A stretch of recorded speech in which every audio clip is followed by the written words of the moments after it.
અને હર્ષ સંઘવીને આવી કેસેટ વગાડવાની ટેવ છે. ઈ દાંડિયા રાસમાં હાલે ને એવું છે કામકાજ એનું. ઈ કેસેટ જ વેગાડ્યા કરે, એમાં એનું કઈ હાલે નહીં. ભોજુભાઈ એને કોઈ ભોજુભાઈ માનતું નથી. ઈ પોતે માને છે કે ગૃહમંત્રી છું, બાકી કઈ છે નહીં. પ્રજા તો હાવ રામ ભરોસે છે આમ પણ. એટલે સવાલ એ છે કે ઈ જયારે હોય ત્યારે આવું કોઈ પણ ઘટના બને, હર્ષ સંઘવી શું બોલશે ને હું આના પછીની 25 ઘટના તમે થવાની હોય આવતીકાલથી, તો હર્ષ સંઘવીને આરામ આપવો જોઈએ. તમે બોલતા નહીં, તમે શું બોલવાનું છે આખું ગુજરાત બોલી કેમ છે, બધાને મોઢે છે કંઠસ્થ, ગાયત્રી ચાલીસાની જેમ. એટલે એમાં કઈ છે નહીં. હનુમાન ચાલીસા કેમ કોઈને મોઢે છે બધાને, એના જેવું છે. હર્ષ સંઘવી શું બોલે, 6-7 વાક્ય જે છે ને અજરા અમર થઈ ગયેલા વાક્ય તમને કહું. સૌથી પહેલી વાત તો ઈ કે ચમરબંધીને છોડાશે નહીં. ભલે પકડે કોઈને નહીં, પણ વાત કરે ચમરબંધીને છોડાશે નહીં, આ પહેલું વાક્ય. બીજું વાક્ય, એને એકદમ ઝડપથી ચાર્જશીટ, ઝડપમાં એટલે ઓછામાં ઓછા સમયમાં ચાર્જશીટ રજૂ કરવામાં આવશે, આ બીજું વાક્ય એનું છે. ત્રીજું વાક્ય છે, ફાસ્ટ ટ્રેક કોર્ટમાં કેસ કરવામાં અને ચલાવવામાં આવશે, આ ત્રીજું વાક્ય છે. ચોથું વાક્ય છે કે આને કડકમાં કડક ને ધડારૂપ સજા આપવામાં આવશે. આ 4 વાક્યથી ક્યાં સુધી ચાલે ખબર છે? બીજી આવી ઘટના ન બને એને ત્યાં સુધી. આ કેસેટ વેગાડ્યા કરે, એમાં ગમે સેલ ફિટ કરી દીધો હોય, ગમે ત્યાં જાય, એને પછી એમ ન થાય કે આ લગભગ હું 150મી વાર બોલું છું, સમજી લ્યો. એટલે આટલી બધી નોનસેન્સની બધી વાત. સર, સાથે આજે ભૂપેન્દ્ર પટેલનું પણ એક નિવેદન આવ્યું, કારણ કે ભૂપેન્દ્ર પટેલ આજે પહેલી વાર બોલ્યા અને તેમને કહ્યું કે આપણાથી કોઈ ભૂલ થઈ ગઈ હોય, કારણ કે એમને આ ઘટનાને યાદ કરી અને તેમને કહ્યું કે આપણાથી કોઈ ભૂલ થઈ ગઈ હોય એવું એમને લાગી રહ્યું છે કે બધું જ કામ કરીએ છીએ પરંતુ ક્યાંક ને ક્યાંક ભૂલ રહી જાય છે. ભૂપેન્દ્ર પટેલ ગુજરાતના ડોક્ટર મનમોહન સિંહ છે. એનાથી બોલાતું નથી. કોકે ભોદો માર્યો બોલવું પડ્યું છે, બાકી ઈ કઈ બોલે એમ નથી. ભોળા ભાભા છે, હાવ સાચું તમને કહું. બધા કે મૃદુ ને મક્કમ, મૃદુ ને મક્કમ, એટલે વેવાય વેલા કરવા છે. મૃદુ ને મક્કમ. શાસક હંમેશા કઠોર હોવો જોઈએ, નિષ્પક્ષ હોવો જોઈએ, પ્રજાલક્ષી હોવો જોઈએ અને પ્રજાના કલ્યાણ માટે ગમે તે પગલા ભરવા. પ્રજા વત્સલ શબ્દ છે. રાજા ગોંડલના રાજા થઈ ગયા છે, એનાથી માંડી અને ભાવનગરના રાજા માટે આગળ એક શબ્દ વપરાય છે, પ્રજા વત્સલ. હાવ સાચો શબ્દ તો એ છે. તો ભૂપેન્દ્રભાઈ ને કે તમારો એક દીકરો ખાલી બીમાર પડ્યો, તો આ વ્યક્તિગત વાત નથી, તમે જાહેર જીવનના વ્યક્તિ છો એટલે હું એક્ઝામ્પલ આપું છું. એમના દીકરાને કંઈક પણ બીમારી લાગુ પડી હતી, અહીંથી લંડન સુધી જવાનું હતું, કેમ બધું થઈ ગયું હતું એની વ્યવસ્થા રાતોરાત. અને તમે અઠવાડિયું 10 દી વયાઈ ગયા હતા કે નહીં? વયા જવું જોઈએ. દરેક માવતરે એના સંતાનો માટે કરવું જોઈએ. પણ આ જે અહીંયા 28 મરી ગયા, એ રેઢા લોકો ક્યાંકથી ઉપરથી ટેપક્યા હતા, એ કોઈના સંતાન નથી. એ શું હતું? તો તમને તમારા છોકરા માટે જેટલી લાગણી ને સ્પર્શી તમે 10 દી પછી ગયા હતા તમારા છોકરા બીમાર પડ્યા પછી, તો અત્યારે તમે જેમ કહો છો કે આજે પહેલી વાર બોલ્યા, તમે બોલો તો ખરા. અઠવાડિયું એને બોલતા 15-20 દી થયા, બોલો કે આ કરુણા સર્જાણી છે. કેવું કહેવાય? આવું હોય. એક ભાઈને છે ને, એક ભાઈ આવીને લાફો મારી ગયા, તો ઓલાએ કીધું ભાઈ શેનો મને લાફો માર્યો? કે આણે મને 15-20 દી પહેલા એમ કે ભૂંડના હારે સરખાવ્યો તો, તમે ભૂંડ જેવા છો. તો કે આજે શું કેમ માર્યો? કે મેં જોયું આજે ભૂંડ કેવું હોય. આ એના જેવું છે. અત્યારે એને કરુણાની બોલી સ્ફૂર્ણા થઈ એવું હાલે. મુખ્યમંત્રીને એક ટ્વીટ નથી કર્યું કોઈએ. રાષ્ટ્રપતિનું ટ્વીટ આવ્યું હતું, વડાપ્રધાનનું ટ્વીટ આવ્યું હતું, અમિત શાહનું ટ્વીટ આવ્યું હતું. આ હર્ષ સંઘવીથી માંડીને જે કોઈ આણી મંડળી અત્યારે ગુજરાતમાં કહેવાતા શાસકો છે, એ તો રાહડા લેતા હતા આમથી આમ. એને કાંઈ કોઈના ટ્વીટે આવ્યા નથી ને કોઈના આહુડાય પડ્યા નથી. એ તો એની રીતે બસ કે જો કોઈ હિસાબે ચૂંટણીનો કંઈક મેળ પડી જાય ને મતદાનનો ને પોલીસ પરિણામોનો, તો આ ગોકીરો સમી જાય તો જાન છૂટે. તમે વિચાર કરો, ઈરાકના રાષ્ટ્રપતિ, ઈરાનના રાષ્ટ્રપતિનું પ્લેન ક્રેશ થયું, હેલિકોપ્ટર ગુજરી ગયા ત્યાં. ભલે આપણે રાજદ્વારી સંબંધો હતા એમાં ના નહીં, તો ધ્વજ અડધી કાઠી આપણે ફરકાવ્યો, દિવસમાં શોક રાખ્યો તો, રાષ્ટ્રીય શોક. તો આ 28 છોકરા શું હતા મને એમ કહો? ઈરાનના રાષ્ટ્રપતિ કરતા હાવ નકામા હતા? આપણા પોતાના છોકરા નથી? હાલો આખા દેશમાં કાંઈ નહીં સહી, પણ રાજ્ય લેવલનું છે, રાજ્ય સરકારે શોક પાડવો જોઈએ. કમસે કમ રાજકોટે તો પાડવો જ જોઈએ કે ભાઈ રાજકોટમાં તિરંગા ધ્વજ જે છે એ કમસે કમ અડધી કાઠીએ રાખજો. શું કામ? રાજકોટમાં આવી એક ઘટના બની ગઈ છે ને એ તમારા પાઇપે, શાસકોના પાઇપે. પાછું એમાં બીજું તો કઈ છે નહીં, ખુલ્લમ ખુલ્લા છે. તો અહીંયા શોકે જવા દો, કોઈ ખરખરે નથી ગયું એના ઘરે, પણ જઈ શકે એમ નથી, ને તો ટાપરે એમ છે ઓલા લોકો, કારણ કે એના જ ભાંડા ભરાયેલા છે આરામ ખાયના, એટલે જઈ શકે એમ નથી. જુદી ઘટના છે. પણ વાત એ છે કે સંપૂર્ણપણે જે લોકો આમાં દોષિત છે એમની હજી નુરા કુસ્તી હાલે છે. નુરા કુસ્તી. છગન મગનને પકડી લીધા, અધિકારી તો પકડાયા વગર ક્યાં જાય? સહી તો હોય એની જનરલ બોર્ડમાં મુકાય, સ્ટેન્ડિંગ કમિટીમાં મુકાય, પછી છગન મગનની સહી થાય, પછી આ ઠરાવ પસાર થાય.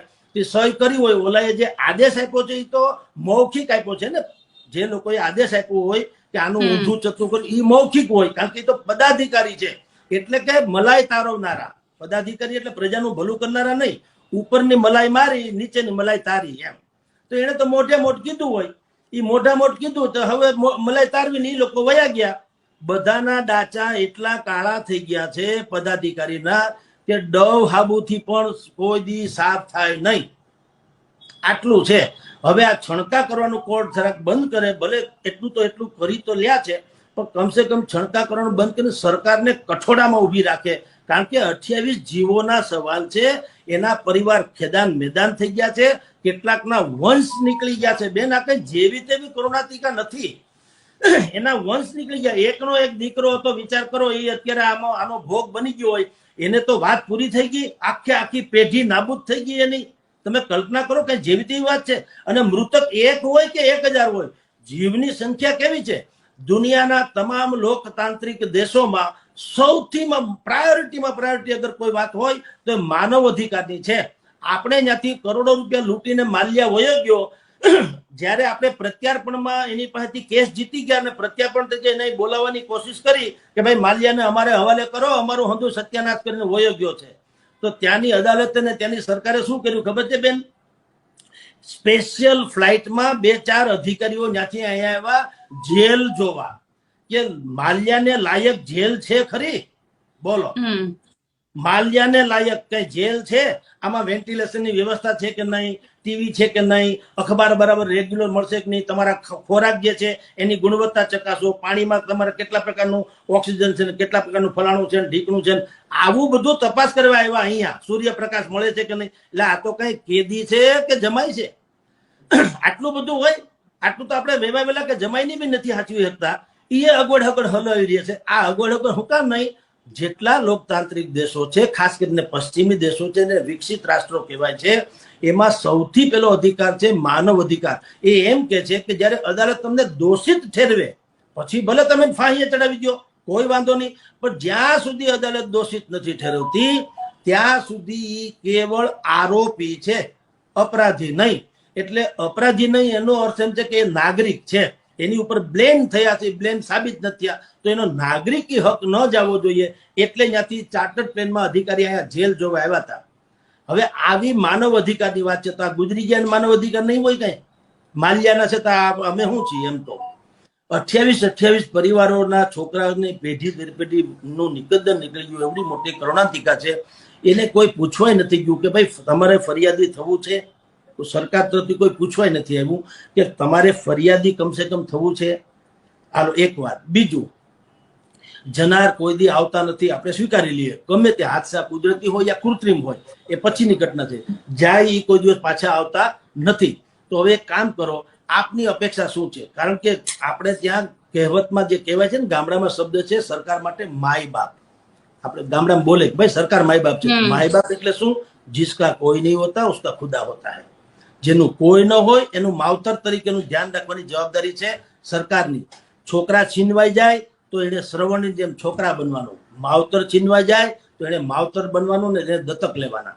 આ પરિભાષા છે નૈતિક રીતે સરકારની, જેને પ્રજા વત્સલ કહેવામાં આવે છે. હવે આ તો આમાં તો કઈ ભગવાનની દયા છે. આજે 2 વાક્ય હું મોઢામાંથી બોલી ગયા ત્યાં તો આપણે મંડ્યા ગલગલિયા થવા. મુખ્યમંત્રીજીમાં કરુણા પૂરી. હવે આટલા 70 વર્ષના બાબાને અટણે કરુણા ફૂરે તો એને હળી કરવું ન જોઈએ. આવું હાલતું છે કે તમે કઈ હાંડ જુઓ, તમે મંત્રી છો એટલે શું થઈ ગયું? મંત્રી પ્રજાએ ચૂંટ્યા છે કે તમે આસમાનમાંથી ઉતર્યા છો? અવતારી પુરુષ જુઓ. એટલે તમારા છોકરાને હાજા માંદા હતા કેમ મંડ્યા હતા હાફળા ફાફળા થવા?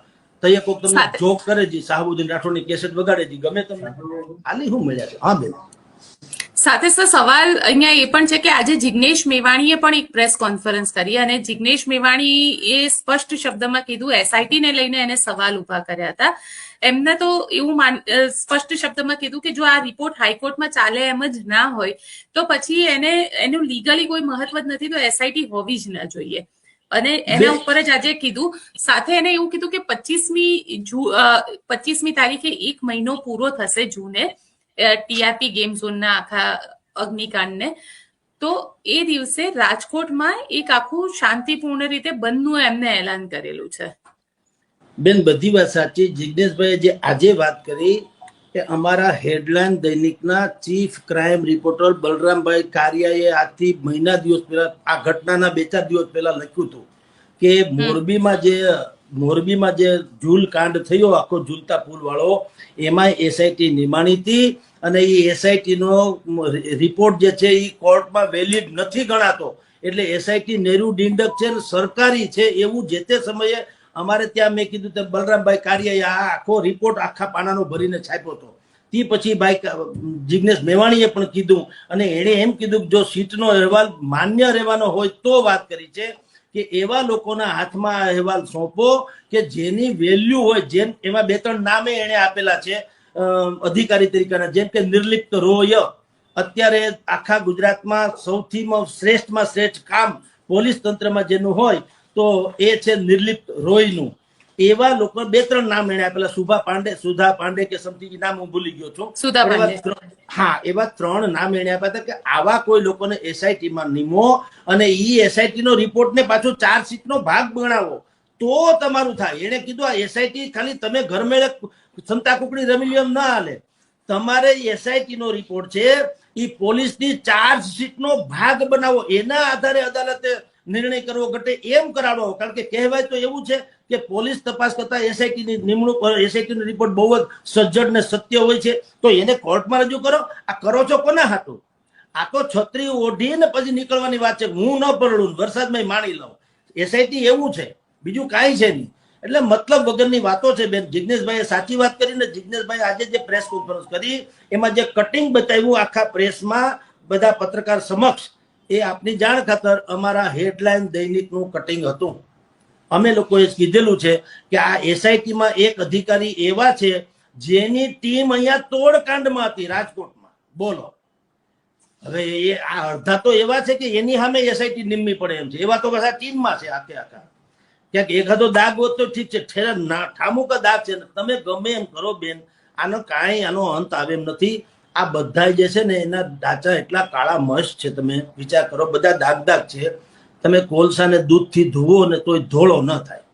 એ આવાના વારી આને ટાઈમ પાસ કરવો છે, કોઈ પૈસા બે ગોટો પિંડો કરવો છે. શું કામ? જો બધાય પાપી લોકોના નામ બહાર આવે તો હમણાં જે દોઢ વર્ષ પછી જિલ્લા તાલુકા પંચાયતની ચૂંટણીઓ આવવાની છે, એ ચૂંટણીમાં નડે એમ છે ભારતીય જનતા પાર્ટીને. અને હવે તો એ કે ન કે અમથી પ્રજામાં તો એક પ્રકારની વાત, માનસિકતા તો ઘડાઈ જ ગઈ છે. એ બધા લોકો કે છે તમે આવો એટલી વાર છે ઘરે મત માંગવા, એટલે અમે પોખી લઈએ તમને હારી પેટ. એટલે આવી સ્થિતિ તો અત્યારે નિર્માણ થઈ છે. એટલે હવે આ બધા ટાઈમ પાસ કરે છે. અને જે પાપી લોકો છે, જેને કરોડો રૂપિયા બનાવ્યા છે સાગઠિયા ખાગઠિયાની ઢાલ બનાવીને, એ બધા હવે અંદર ખાને અહીંથી ગાંધીનગર દોડીને ગયા કેવા હાટું થઈને. હમણાં અમારે ત્યાં સીલિંગ પરિસ્થિતિ હાલે છે સ્કૂલોમાં, પછી એન્ટરટેનમેન્ટ બધી ઝોનમાં, કારોબારીના યુનિટ્સમાં. શું કામ? કે ભાઈ તમારે ત્યાં ફાયર એનઓસી નથી, બીયુટી સર્ટી નથી, બીયુ સર્ટી નથી, વગેરે વગેરે. તો અહીંથી ધારાસભ્ય સહિતનું આખું ટોળું ન્યા ગયું ગાંધીનગર. એટલે તમે શાસક છો, પટ્ટાવાળા છો, તમારું કોઈ માનતું નથી. મારે અહીંયા કંઈક અવસાનનો છપાવ્યું, મારા છાપા મારે કોઈને કેવું પડે કોઈને? હું તંત્રી છું કે હું છું એમ કહું તો અવસાનનું ન છપાવ્યું છે ને તંત્રી છો. એવી રીતના તમારે અહીંથી ગાંધીનગર જવું પડે. તમે તો મેયરે છુઓ, તમે ધારાસભ્ય છુઓ, તમે સ્ટેન્ડિંગ કમિટી ચેરમેન છે, મહાનગરપાલિકા તમારું શાસન છે, તો માને શું કામ નહીં? પણ ક્યાંથી માને? તમારા જ કૌભાંડ છે. તમને ધરાય એટલા પૈસા નીરા હોય મોઢામાં, તમારા મોઢામાં મગ ભર્યા હોય તો અહીં તો બોલીએ કઈ એમ છે નહીં. એટલે ન્યા જઈને કહે છે કે બાપા હવે અમને બચાવો ને કઈક રસ્તો કાઢો. ઈ કેવા ન્યા ગયા હતા અને બાબાએ પછી ત્યાંથી રિટર્ન કર્યા કહીને ગુજરાતીમાં કે ભાઈ તમારા પાપ તમે ફોડી ખાવ. મારે કારણ કે એને હવે રસ નથી રહ્યો. હું તમને ભારતીય જનતા પાર્ટીના એક ટોચના નેતાને નામ ટાંક્યા વગર ખાલી કહું કે ભાઈ આપણા જે સીએમ સાહેબ છે એને ખબર પડી ગઈ છે કે હવે આ બધી પાનખર ઋતુ શરૂ થઈ ગઈ છે, હમણાં વેરાઈ જાહે, એકે લીલું પાંદડું ટકશે નહીં. એટલે હવે એને રહ નથી રહ્યો. અને એ એટલા બધા બેફિકર થઈ ગયા. આપણે એક પંક્તિ છે ને કે મારી ડાળખીમાં એકે લીલું પાન નથી, મને પાનખરની બીકમાં બતાવશો. એટલે હવે તમે ભૂપેન્દ્રભાઈને એમ કહો કે સાહેબ તમારી ખુરશી હાલક ડોલક થાય છે, કે પહેલેથી એને તો ખબર જ છે, આમથી બોનસ હતી. એટલે એને કઈ ફેર પડે એમ નથી ને એને કઈ રસે નથી. હંધુય આખું વાસ્તે ગાસ્તે આખો ઘાણવો દાજી ગયેલો છે, હમણાં પાછો આવવાનો. નવી ગલી નવો દાવ કરે તો જ ભાજપનો જીર્ણોદ્ધાર થવાનો, તો જ એનું ભવિષ્ય ઉજળું રહેવાનું, તો રાજકોટના મૃતકોને તો જ ન્યાય મળશે.